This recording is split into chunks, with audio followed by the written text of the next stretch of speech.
Bien-aimés dans le Seigneur, je vous salue dans le nom précieux de notre Seigneur et Sauveur Jésus-Christ. Nous sommes déjà à l'heure de votre aimable émission « Posons le fondement ». Moi, c'est le pasteur Cédric Lukusa. Je suis pasteur responsable de l'église Temple chrétien Mont-Carmel, ici à Kinshasa. Aujourd'hui, nous allons commencer cette merveilleuse émission « Posons le fondement » parce que la Bible nous dit en Psaume chapitre 11, le verset 3, « Quand les fondements sont renversés, que feront les justes ?» Parce qu'aujourd'hui, vous êtes sans ignorer que Satan, il est en train de travailler sérieusement pour renverser les fondements, les fondamentaux même de la vie chrétienne. Posons les fondements, ça sera une mission d'enseignement. Nous allons communiquer l'enseignement des bases. Nous allons donner les éléments des bases même de la vie chrétienne. C'est pourquoi, soyez toujours branchés chaque lundi à partir de 16h et chaque mercredi à partir de 22h15 pour la rediffusion. Pour aujourd'hui, nous allons débuter notre émission avec un thème que j'ai intitulé « Les éléments des bases de la doctrine chrétienne ». Les éléments des bases de la doctrine chrétienne. Et nous allons lire la parole de Dieu dans l'épître des Hébreux au chapitre 6 à partir du premier verset. Lisons. C'est pourquoi, laissant les éléments de la parole de Christ, tendons à ce qui est parfait, sans poser de nouveau le fondement du renoncement aux œuvres mortes, de la foi en Dieu, de la doctrine des baptêmes, de l'imposition des mains, de la résurrection des morts et du jugement éternel. C'est ce que nous ferons si Dieu le permet. Alléluia. Mes chers frères et sœurs, vous remarquez que la parole de Dieu, elle est tellement claire. L'auteur du livre des Hébreux, il est en train de conscientiser ses frères. Il leur dit des choses tellement importantes. Il dit que laissant les éléments de la parole de Christ, tendons à ce qui est parfait. Quand il leur demande de laisser les éléments de la parole de Christ, cela ne veut pas dire qu'il faut négliger les choses simples, les choses élémentaires de la foi chrétienne. Ce n'est pas ce qu'il veut dire. D'ailleurs, c'est par là qu'il faut commencer.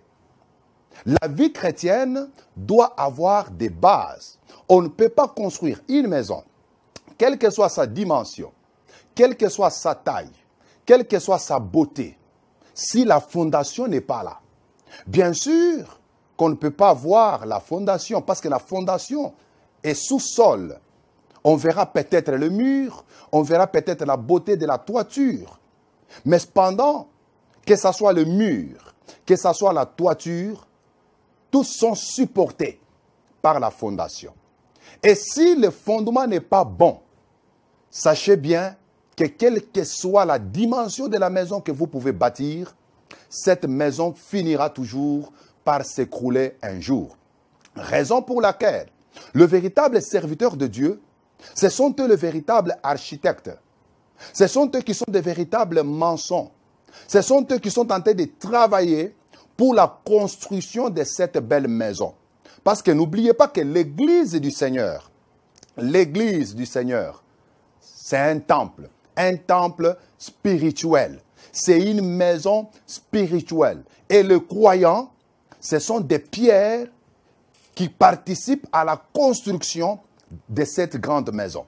C'est pourquoi l'apôtre Paul dit que nous devons faire très attention à la manière dont nous bâtissons sur le fondement qui est déjà Jésus-Christ. On ne doit pas bâtir sur le fondement qui est Jésus de n'importe quelle manière. Et chaque prédicateur, chaque serviteur de Dieu doit veiller de la manière dont il est en train de bâtir sur ce fondement. Alléluia. C'est pourquoi, mes chers frères et sœurs, aujourd'hui, comme je venais de le dire, nous allons parler sur le fondement ou les éléments de base. Les éléments de base de la doctrine chrétienne. Vous allez remarquer que dans chaque religion, il y a toujours la doctrine.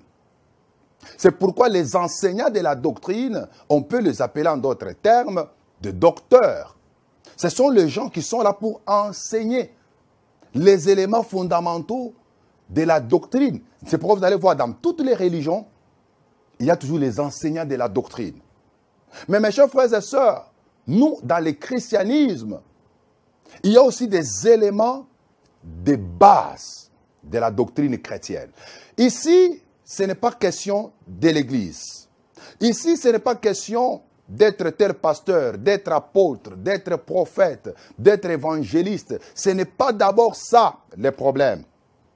C'est vrai qu'aujourd'hui, dans le monde ecclésiastique, il y a plusieurs doctrines.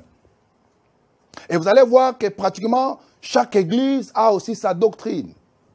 Chacun prétend avoir une connaissance de Dieu. Chacun prétend avoir sa doctrine à lui.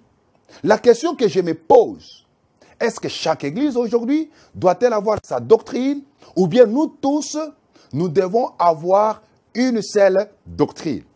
C'est une question de débat, mais qui est très important pour nous aujourd'hui. Alléluia. Alors, avant que nous puissions plus avancer dans ce thème, je peux même l'appeler un cours parce qu'il y a plusieurs éléments que nous aurons à parler là-dessus. Comprenons d'abord, qu'est-ce que c'est une doctrine? La doctrine, c'est quoi? Vous savez qu'en latin, on appelle ça doctrina. Doctrina veut dire l'enseignement ou ce qui est enseigné. Ce que l'on enseigne, ce qui est enseigné, c'est ce que nous appelons doctrine. C'est pourquoi vous allez voir, même dans les philosophies humaines, il y a toujours des doctrines, il y a toujours des bases. Et dans toutes ces philosophies, il y a aussi des savants, il y a aussi des philosophes, il y a aussi des maîtres. Ce sont eux qui sont en train de communiquer la doctrine aux disciples. Dans la plupart même des philosophies, vous entendez des termes maître, disciple. Il n'y en a pas seulement dans l'Église, il n'y en a pas seulement dans le christianisme. Dans toutes les religions du monde entier, il y a des maîtres, il y a des disciples. Et les maîtres transmettent aux disciples leur doctrine. Alors, quand on parle de la doctrine, nous voyons l'enseignement. Ce qui est enseigné. Ça, c'est la première des choses que nous pouvons d'abord retenir de la doctrine. La deuxième des choses, la doctrine, c'est l'ensemble d'affirmations. L'ensemble des principes dans lesquels un homme exprime son interprétation des faits. L'homme exprime son interprétation des faits et formule la leçon des expériences qui dirigent sa conduite. Très important. Bien-aimé, la doctrine influence la conduite de quelqu'un. Vous allez remarquer que souvent l'homme devient ce qu'il entend et ce qu'il croit. Quand vous croyez dans les enseignements qu'on vous donne, automatiquement ça va influencer votre vie. Ça va influencer votre conduite. C'est pourquoi il est très important d'être attaché à la bonne doctrine. Deuxième définition que nous pouvons donner de la doctrine, c'est la définition que le dictionnaire biblique nous donne. La doctrine, ce sont des enseignements, des instructions que Jésus a données et que ses apôtres aussi ont données. Donc, quand on parle de la doctrine chrétienne. J'insiste bien, la doctrine chrétienne. C'est l'ensemble des enseignements de Jésus et des apôtres.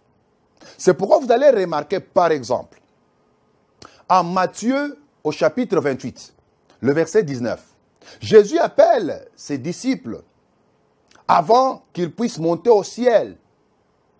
Il leur donne un ordre. Parce que les verbes sont conjugués à l'impératif là-bas.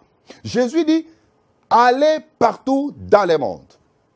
Faites de toutes les nations mes disciples, les baptisant au nom du Père, du Fils et du Saint-Esprit. Jésus ne se limite pas là-bas.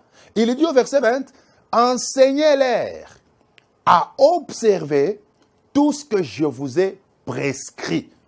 Et je serai avec vous jusqu'à la fin du monde. Alléluia. Jésus recommande à ses disciples d'aller et de former encore des disciples. Jésus n'avait jamais demandé à ses disciples d'aller former de croyants. Non. Le problème aujourd'hui que nous avons, c'est que les églises sont remplies de croyants. Les églises sont remplies de suiveurs et non de véritables disciples. Parce qu'un disciple, c'est quelqu'un qui a reçu la doctrine du maître. C'est quelqu'un qui a reçu l'enseignement du maître. Et les hommes de Dieu, nous avons pour mission d'aller former des disciples, d'enseigner les prescriptions de Jésus, pas nos propres prescriptions. Nous n'enseignons pas nos propres opinions, non. Mais nous devons enseigner plutôt les prescriptions de Jésus. Parce que Jésus nous a prescrit son enseignement. Alors, les prescriptions de Jésus, c'est ça sa doctrine. Alléluia. C'est ça sa doctrine. Et remarquez aussi, en Éphésiens au chapitre 2, le verset 20, la Bible dit, nous sommes édifiés sur le fondement des apôtres et des prophètes. Et Jésus-Christ étant lui-même la pierre angulaire. Nous sommes édifiés, nous sommes construits, nous sommes bâtis. Pas sur les fables. Nous ne sommes pas bâtis sur les histoires. Mais l'Église est bâtie sur l'enseignement des apôtres et des prophètes. Donc quand on parle de la doctrine chrétienne, ce sont les éléments, les points essentiels que les apôtres nous ont aussi enseignés. Alléluia. Proverbe au chapitre 22, le verset 28. La Bible dit, ne déplace pas la borne ancienne posée par les pères. Ne déplace pas la borne ancienne posée par les pères. Une interdiction formelle de déplacer la borne. Cette borne, c'est ce que moi j'appelle la doctrine. La doctrine, elle ne doit pas être déplacée. Tout comme la borne ne peut pas être déplacée. Si vous déplacez une borne de quelqu'un, ça c'est que vous avez violé. C'est punissable même par la loi. Parce que les bornes devraient être respectées. Les frontières devraient être respectées. N'est-ce pas quand les soldats peuvent entrer dans un autre pays sans toutefois respecter les normes? Il y a les pays qui se soulèvent. Pourquoi vous avez violé? Pourquoi vous êtes entré chez nous? Pourquoi vous avez traversé les frontières? Parce que la frontière, la borne, place des limites. C'est de la même chose aussi. Dans la vie chrétienne, il y a la borne, il y a des limites, il y a des frontières qu'il ne faut pas franchir. La borne, c'est la doctrine. Mais regardez, on appelle ça une borne ancienne. Pourquoi on parle d'une borne ancienne? Parce que ce n'est pas les gens d'aujourd'hui. Ce ne sont pas les jeunes d'aujourd'hui qui l'avaient placé. Ce ne sont pas les enfants qui l'avaient placé. Mais la borne a été placée par les pères. Ce sont les pères qui doivent poser la borne. La borne, c'est la repère. La borne, c'est un modèle. C'est ce que tout le monde doit suivre. C'est pourquoi l'Église aussi a ses pères. Et les pères des églises, ce ne sont pas nos archbishops, s'il vous plaît. Ce ne sont pas nos évêques et nos archevêques. Les pères de l'église, ce ne sont pas des papes.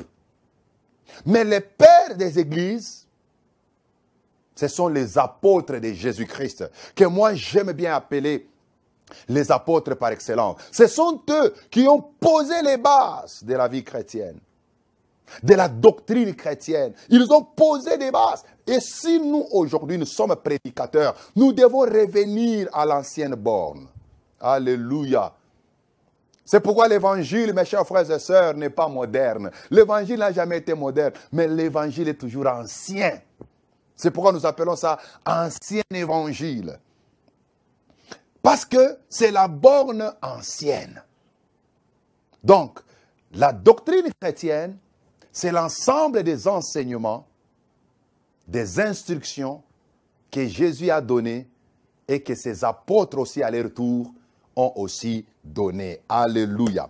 Regardez ce que Jésus dit à Matthieu au chapitre 7, le verset 22. La Bible dit, Jésus a enseigné avec autorité. Et la foule a été frappée de sa doctrine.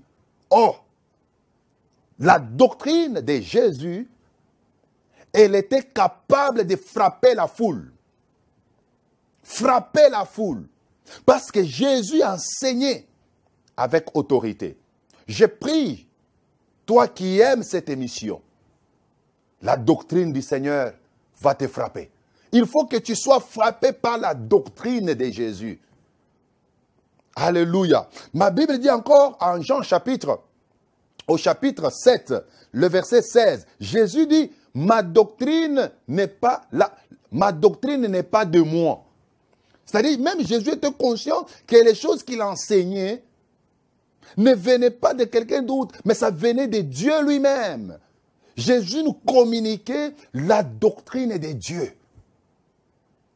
La doctrine n'est pas de moi. Alléluia. C'est pourquoi, mes chers frères et sœurs, il est très important que nous puissions comprendre qu'est-ce que c'est la doctrine chrétienne. Parce que la doctrine chrétienne, c'est l'expression même de notre foi.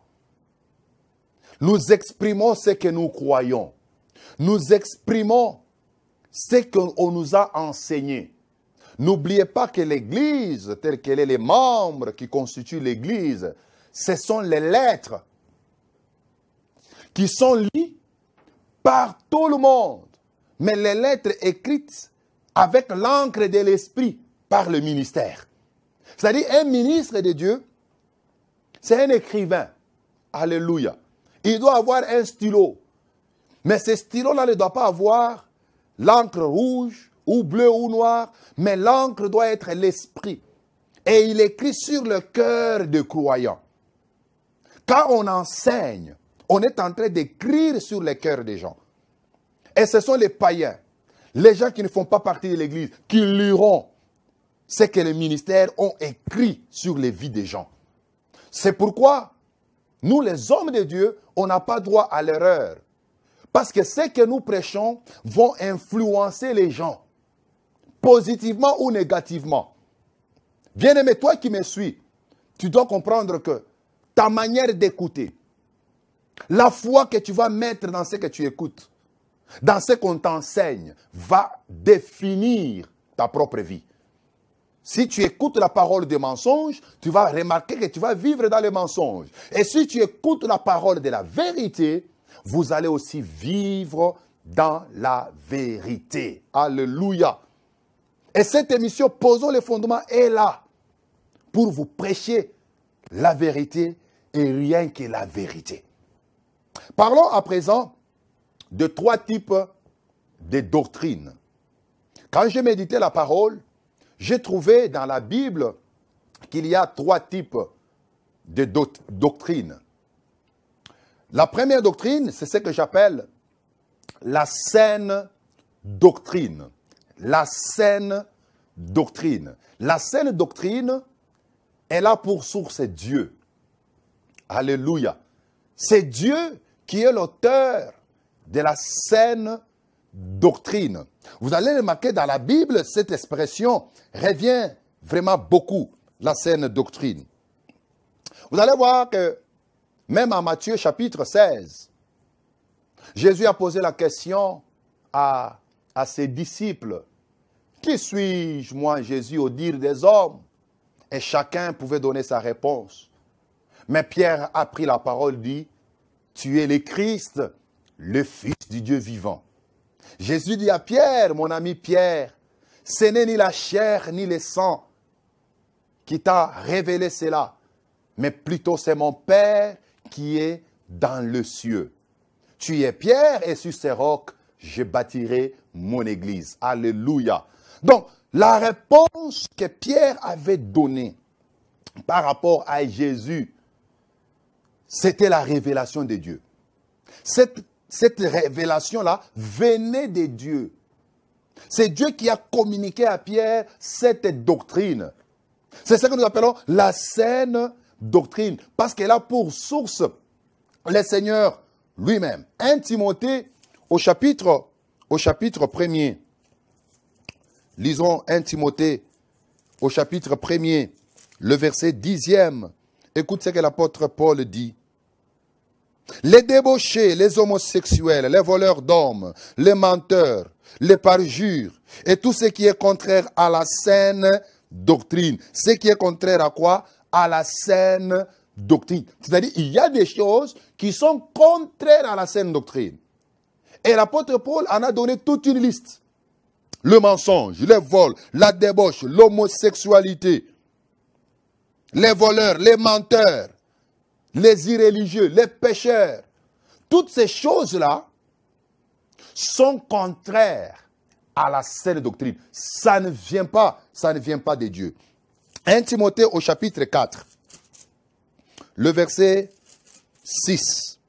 La Bible dit, en exposant ces choses aux frères, tu seras un bon ministre de Jésus-Christ, nourri des paroles de la foi et de la bonne doctrine que tu as exactement suivie. Nourri de la parole de foi et de la bonne doctrine que tu as suivie. Ça, c'est Paul qui parle à Timothée. Il dit à Timothée parce que tu as suivi la bonne doctrine. Tu as été nourri de cette parole. Alléluia. Tu as été nourri de cette parole. La bonne doctrine. C'est ça la saine doctrine. C'est la doctrine qui vient de Jésus. C'est la doctrine qui vient des apôtres. 1 Timothée chapitre 6, le verset 3. Écoute ce que la Bible dit, mon frère, ma soeur. Alléluia. 1 Timothée chapitre 6, le verset 3. Si quelqu'un enseigne des fausses doctrines, si quelqu'un enseigne des fausses doctrines, c'est-à-dire il y a aussi des fausses doctrines, et ne s'attache pas aux saintes paroles de notre Seigneur Jésus-Christ et à la doctrine qui est selon la piété. Les saintes paroles de Jésus-Christ. C'est ça la sainte doctrine. Les saintes paroles venant de Jésus. Et la doctrine selon la piété. La doctrine chrétienne, c'est une doctrine de la piété. C'est la bonne doctrine. C'est la sainte doctrine. Elle vient de Jésus lui-même. C'est Jésus qui en est l'auteur. Vous comprenez un peu cela? Pas un homme, pas une organisation, pas une dénomination, mais Jésus lui-même. Il est l'auteur, il est la source de cette doctrine. Et les apôtres, ils ont juste fait la continuité de la doctrine de Jésus-Christ. Lisons encore Tite au chapitre 1er, le verset 9e. La Bible dit, attaché à la vraie parole, telle qu'elle a été enseignée, afin d'être capable d'exhorter selon la saine doctrine et de réfuter les contradicteurs. Être capable d'exhorter selon la saine doctrine. On n'exhorte pas selon nos philosophies. On n'exhorte pas selon les fables. mais on doit exhorter selon la saine doctrine. Tite au chapitre 2, le verset 1er. Écoute ce que l'apôtre Paul dit à ses enfants. Pour toi, dis les choses qui sont conformes à la saine doctrine. Homme de Dieu, les choses que vous enseignez dans votre église sont-elles conformes à la saine doctrine? Bien-aimés, ce qu'on prêche aujourd'hui dans les églises, ces choses sont-elles conformes à la saine doctrine? Est-ce que c'est conforme à la saine doctrine? Si Paul était assis sur le banc, si Pierre était aussi assis sur le banc, peut-il dire Amen à ce qu'on prêche? Si Jacques, Jean et Jean, ils étaient aussi assis dans nos églises, je me pose souvent la question, si Timothée pouvait être assis dans nos églises d'aujourd'hui, si Étienne, qui a été lapidé, pouvait s'asseoir dans nos églises d'aujourd'hui, pouvait-il dire Amen à ce qui sort de la chair? À ce qui est prêché aujourd'hui? Est-ce qu'il peut dire Amen? Bien-aimés, nous avons un grand travail, surtout à ces temps ici de la fin. La responsabilité que nous avons est grande. La doctrine, nous devons la défendre, la saine doctrine. La saine doctrine, nous devons la prêcher. La saine doctrine, nous devons aussi la proclamer et nous devons aussi la vivre. C'est ce qui ne se fait pas aujourd'hui. La saine doctrine est devenue rare dans nos églises. Ça, c'est la première catégorie des doctrines, la saine doctrine. La deuxième catégorie ou le deuxième type de doctrines, j'appelle ça les doctrines des hommes. Les doctrines des hommes. Les doctrines des hommes, ce sont des opinions humaines. Ce sont des opinions qui viennent des hommes. Ce sont des pensées, ce sont des philosophies qui viennent des hommes. Les doctrines des hommes, ce sont des traditions humaines. Et nous les rencontrons aujourd'hui plusieurs dans les églises. Ce qu'on prêche des fois dans les églises, on pense que c'est la doctrine chrétienne, alors que ce ne sont que des doctrines des hommes, des philosophies, des traditions humaines. D'ailleurs, plusieurs aujourd'hui enseignent la morale. C'est vrai que la Bible n'est pas contre la morale, mais aujourd'hui, c'est le savoir-vivre qui est prêché dans les églises. Attention, mes chers frères et sœurs, les opinions des hommes sont aussi prêchées dans les églises d'aujourd'hui. Regardez à Matthieu au chapitre 15, le verset 2 et 3. Matthieu 15, le verset 2 et 3. Les pharisiens et les scribes sont venus vers Jésus, ils lui ont posé la question, « Pourquoi tes disciples transgressent-ils la tradition des anciens? Car ils ne se lavent pas les mains quand ils prennent leur repas. » Il leur répondit, « Et vous, pourquoi transgressez-vous les commandements de Dieu au profit de votre tradition? » Pourquoi transgressez-vous les commandements de Dieu au profit de votre tradition? C'est-à-dire, les hommes ont leur tradition qu'ils amènent dans l'église. Vous savez, les opinions, on peut en discuter. Il faut examiner chaque opinion. Parce que les traditions des hommes, plusieurs d'entre elles, violent la saine doctrine. C'est pourquoi il faut examiner. Et surtout, au temps ici de la fin, l'un des plus grands dons de l'Église que les chrétiens doivent chercher, c'est le discernement des esprits. Parce que les hommes, ils ont amené leur doctrine dans les églises. Ils sont allés plus loin jusqu'à violer la parole de Dieu au profit de leur tradition. On observe plus la tradition des hommes que la doctrine de Jésus-Christ. C'est pourquoi quand quelqu'un prêche, il faut regarder ce qu'il dit. Est-ce son opinion ou soit c'est la saine doctrine?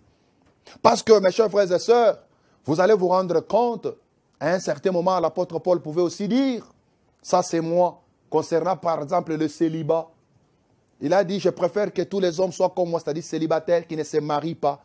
C'est son point de vue, c'est son opinion. L'opinion d'un homme doit être examinée. Et si cette opinion n'est pas correcte, n'est pas conforme à la saine doctrine, il faut la rejeter. Il faut la rejeter sans honte.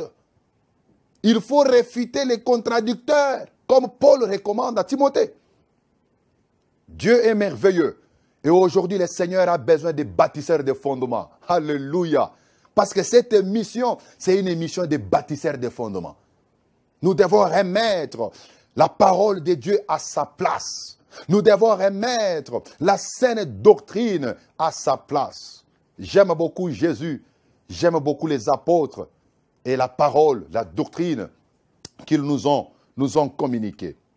Regardez ce que, lisons encore le verset 6e. Vous annulez ainsi la parole de Dieu au profit de votre tradition. J'en avais déjà parlé. Regardez encore en Colossiens.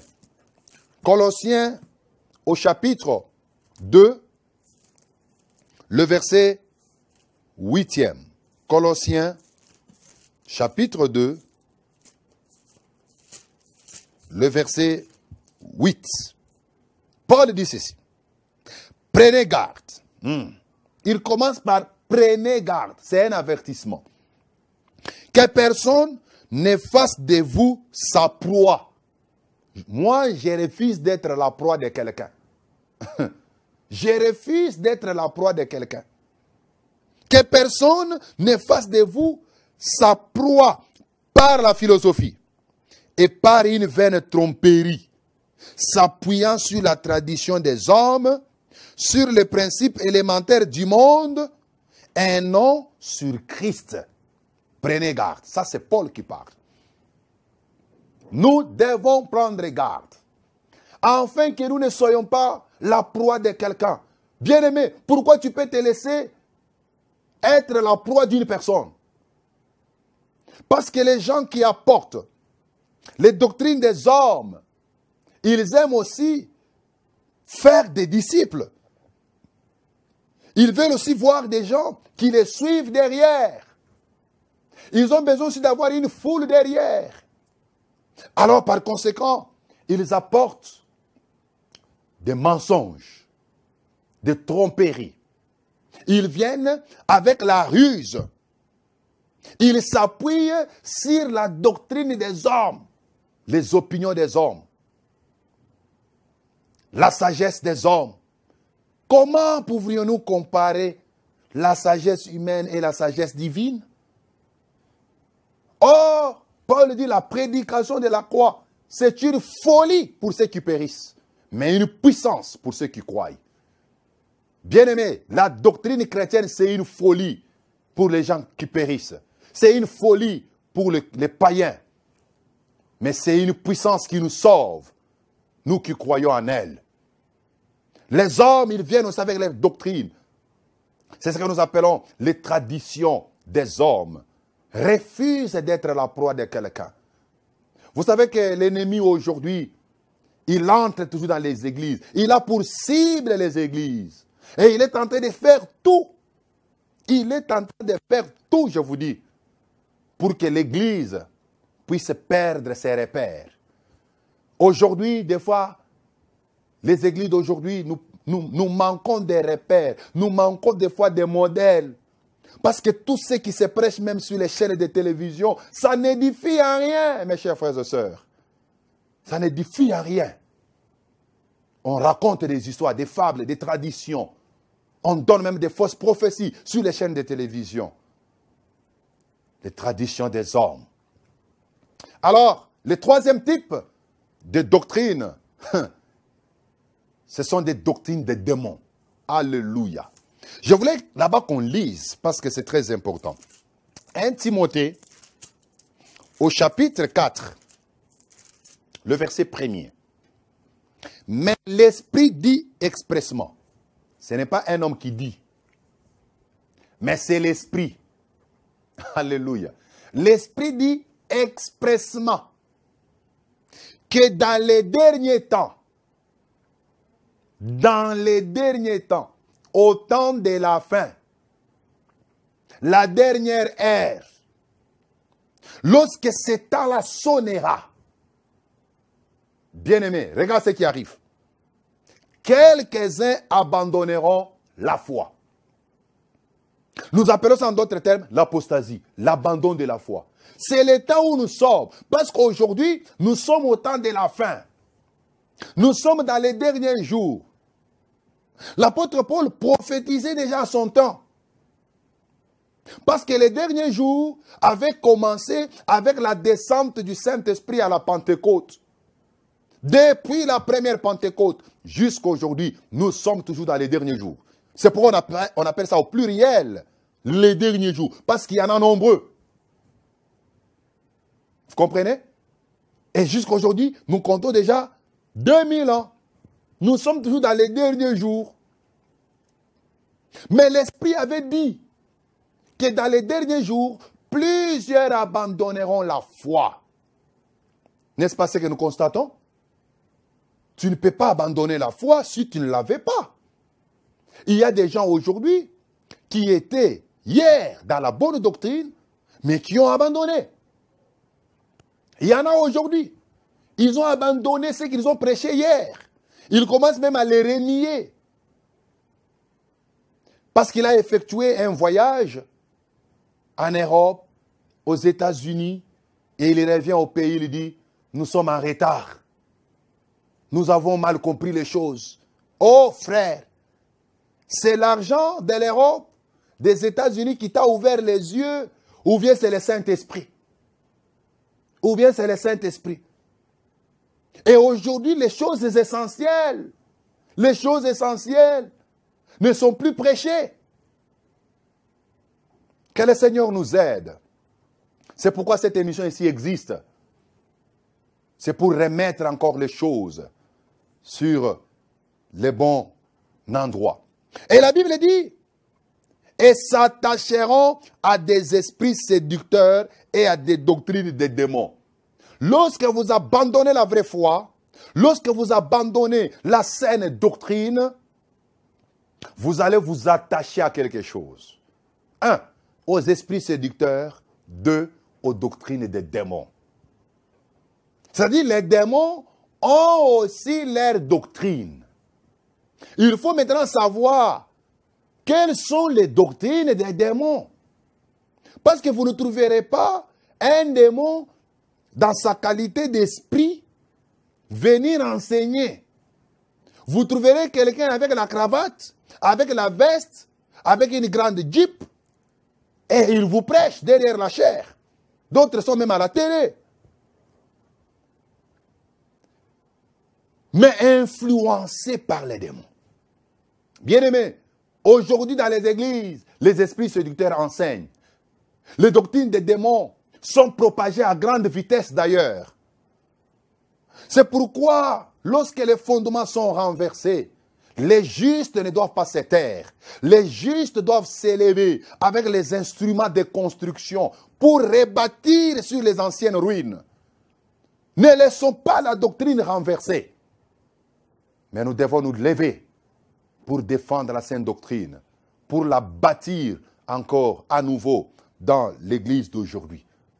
C'est pourquoi, mes chers frères et sœurs, la saine doctrine, il faut l'accepter, il faut la croire.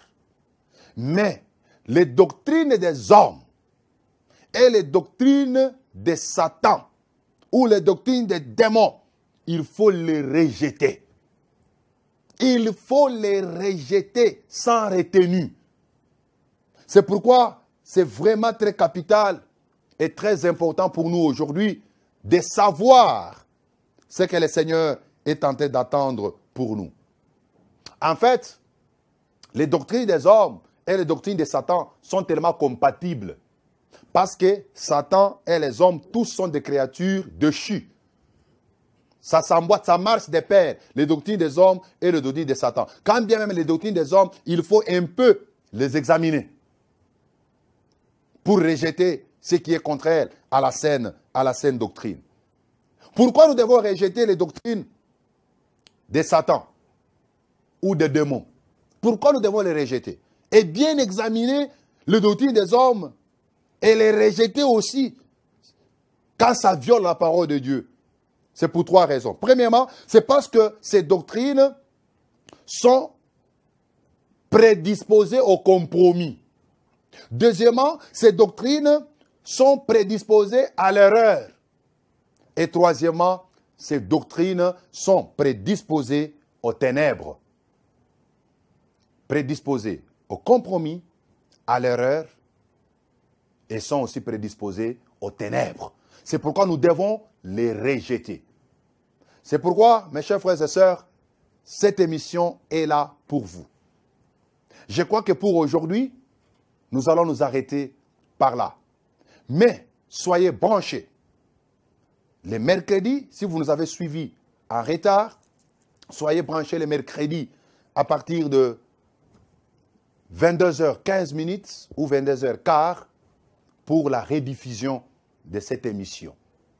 Et soyez encore branchés et sur notre chaîne YouTube, si vous allez rater toutes ces occasions, suivez-nous encore sur notre chaîne YouTube, Cédric Lukusa TV. Entrez là-bas, vous allez encore suivre cette émission et ça va beaucoup vous édifier et n'oubliez pas aussi de vous abonner. Pour le reste, nous nous fixons encore rendez-vous le lundi prochain à la même heure, c'est-à-dire à 16h juste. Amenez les gens, ne soyez pas égoïstes pour cette bonne parole. Je peux vous rassurer que les bonnes choses nous attendent dans cette émission Posons les fondements. Appelle tes amis, invite-le. Aie toujours un cahier, un stylo, bloc-notes, écrivez les choses que nous sommes en train de parler et les choses que nous parlerons encore plus tard. C'est votre humble serviteur, le pasteur Cédric Lukusa. Je suis pasteur responsable du temple chrétien Mont-Carmel, ici à Kinshasa, sur Kitega 110, dans la commune de Kinshasa. Que le Seigneur vous bénisse, qu'il bénisse aussi mon caméraman et surtout mon réalisateur, mon frère Samuel. Restez en paix et dans la joie. Au nom de Jésus-Christ, nous avons ainsi prié. Amen.